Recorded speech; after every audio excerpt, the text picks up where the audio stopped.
wanted to share with you our beautiful pillar wraps that we got from GenStone.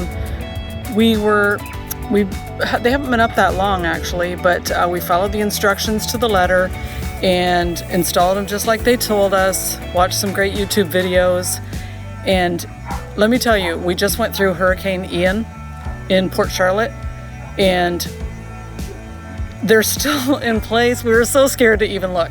They took direct wind and rain, driving rain, wind, whatever, and they're absolutely still intact and perfect, and we are so happy with them.